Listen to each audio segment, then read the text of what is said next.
your guns. It's just good crime scene etiquette. Thanks to KiwiCo for sponsoring today's video. Often, on a clear day, I will briefly glance at the sun and be in awe about how big and bright it is in our sky. It's hard to think that it's millions of kilometers away, yet it has such a massive impact on us here on Earth. Life would be impossible without the sun. Almost everything can be traced back to the light and energy it provides. Even though it's relatively close to us and not exactly hard to spot, there's still a lot we don't know about it. Which is why both NASA and ESA have sent spacecrafts to study the sun in the last 2 years. These missions will be the closest we've ever been to our star. So close in fact that they will be able to directly interact with its atmosphere.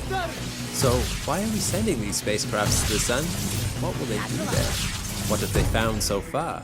And what makes each of these missions special and unique? I'm Alex McColgan and you're watching Astro.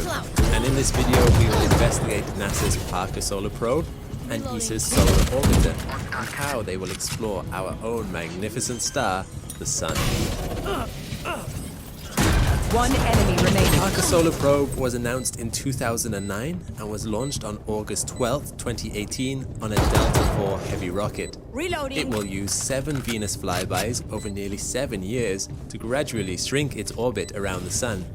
At its closest point, it will only be about 6.16 million kilometers away, which is inside the Sun's corona, or its atmosphere.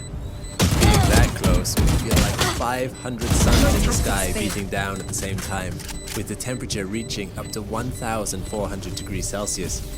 The spacecraft is going 7 times closer to the Sun than any spacecraft has gone before, and at these temperatures, many components that are used to make sensitive equipment for spacecraft would melt away.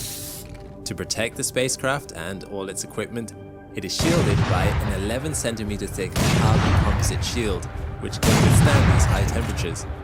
This shield also has a white reflective surface that can help minimize heat absorption. The shield will always be facing the Sun, protecting the spacecraft in this harsh environment.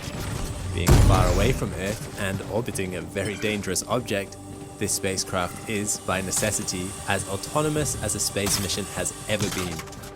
Because the heat shield always has to be facing the Sun, for large sections of its orbit, it won't be able to point its antenna at Earth. During these times of communication blackout, control each of the sensors, control the formatting of data products, and archive high-resolution data until it can communicate with Earth again and return back when it is captured. ESA's Solar Orbiter mission began development in 2012, and after 8 years, the Solar Orbiter was launched on February 10th. Last player standing. Rocket. The Solar Orbiter will also use gravity assist from Venus as well as Earth. These swing-bys will put the Solar Orbiter into an initial 180-day orbit around the Sun. The spacecraft will reach the closest approach to the Sun every 6 months at around 43 million kilometers away.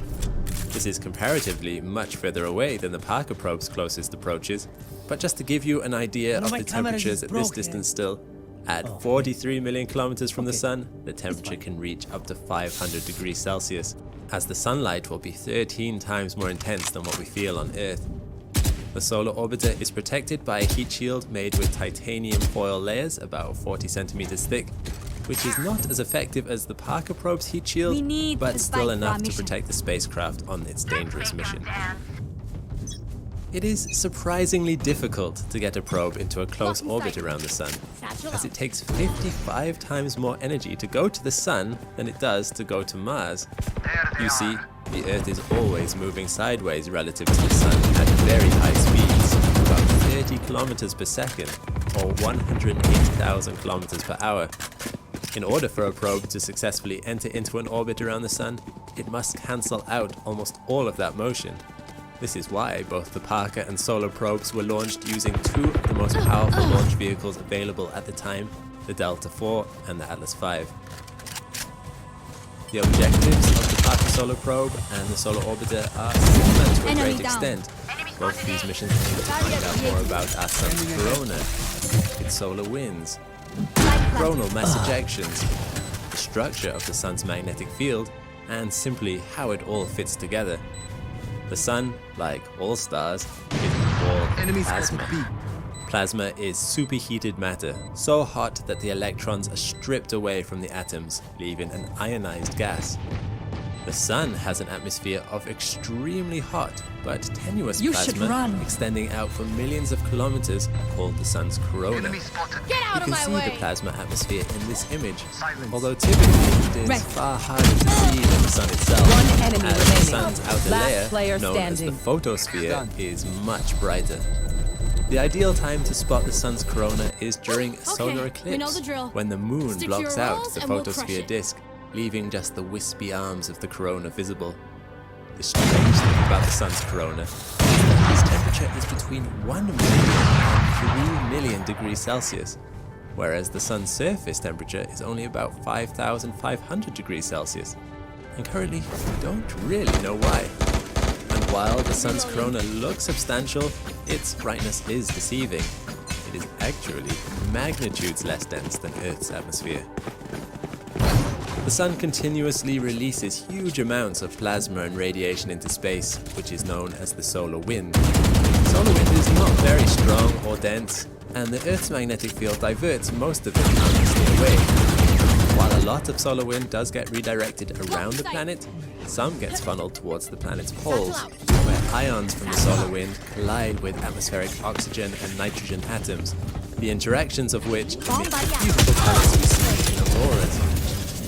The number of particles ejected by the Sun is not constant. The ejection events in the Sun's magnetic field can release huge amounts of energy in the corona, ejecting millions of tons of charged particles into space in one big eruption. This is what is known as a coronal mass ejection, or a One enemy remaining. When these CMEs interact with the Earth's magnetosphere, it causes lots of geomagnetic storms, and the biggest of these storms can be devastating. The largest geomagnetic storm ever to hit Earth was the Anyone have any Carrington spits? event back I may in have jammed my 1859. fingers. If such a Multiple CME was to fingers. hit Earth now, the resulting storm could affect satellites and our electric power supply in what could be described as a hemisphere-wide EMP bomb. As we depend on electricity and the internet so much, even a few hours of outage could cause serious problems. Some estimates